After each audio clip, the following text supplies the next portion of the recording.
Talkatora stadium में Republican party of India Athawale द्वारा आजादी का अमृत महोत्सव 2 अगस्त को नई दिल्ली में मनाया गया।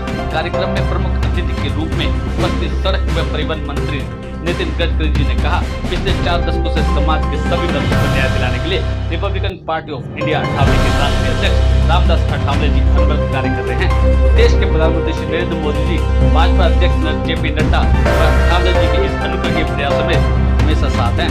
देश को सर्वश्रेष्ठता के ऊपर लेकर जाने में, देशकृत वर्ग को न्याय दिलाने में रिपब्लिकन पार्टी ऑफ इंडिया का निरंतर योगदान रहा है और आजादी के अमृत महोत्सव के अवसर पर कार्यकर्ताओं के राष्ट्रीय सम्मेलन में आयोजन करना एक सफल प्रयास है।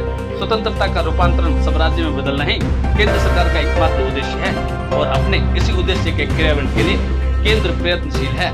रामदास अठावले जी ने कहा कि महान शहीदों को श्रद्धांजलि देते हुए देश के यशस्वी प्रधानमंत्री नरेंद्र मोदी जी के नेतृत्व में पूरे देश में बृहद रूप से आजादी का 75वां अमृत महोत्सव मनाया जा रहा है और हमारे देश के लिए गौरव और सम्मान की बात है कि रामदास अठावले ने कहा कि देश की आजादी में स्वतंत्र संग्राम सेनानियों का अतुल्य योगदान रहा।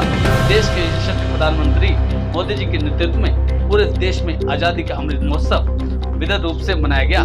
श्री अठावले जी ये भी कहा, रिपब्लिकन पार्टी ऑफ इंडिया देश के वंचित, शोषित, बहुजन, अल्पसंख्यकों, किसानों, मजदूरों और सभी वर्गों को न्याय दिलाने का कार्य कर रही है।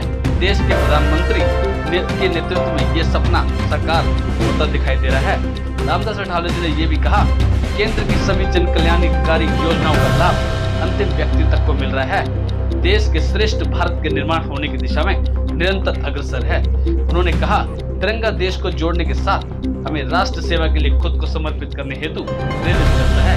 आजादी के अमृत महोत्सव पर स्वतंत्र सेनानियों की शौर्य गाथा का यशोगान करते हुए 13 से 15 अगस्त तक हर घर तिरंगा फहराने के लिए मोदी जी ने अभियान शुरू किया है।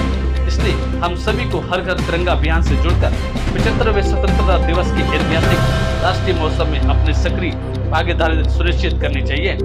आरपीआई के राष्ट्रीय अध्यक्ष रामदास अठावले जी ने ये भी कहा कि भारत रत्न डॉक्टर भीमराव अंबेडकर जी के सपनों को साकार किया जा रहा है एवं यह सब हम देशवासियों के लिए गर्व की बात है। उन्होंने कहा कि सामाजिक लोकतंत्र के बिना राजनीतिक लोकतंत्र जो है वो बाबा साहब अम्बेडकर से प्रेरणा लेकर आगे बढ़ना चाहिए। बाबा साहब भारतीय समाज व्यवस्था, जाति व्यवस्था, धर्म तंत्र, वंचित वर्ग के अधिकार, मजदूरों, कामगारों के हितों, महिलाओं के अधिकारों, व्यवस्थापिका, कार्यपालिका व सरकारी सेवा में अनुसूचित जाति तथा जनजाति वर्ग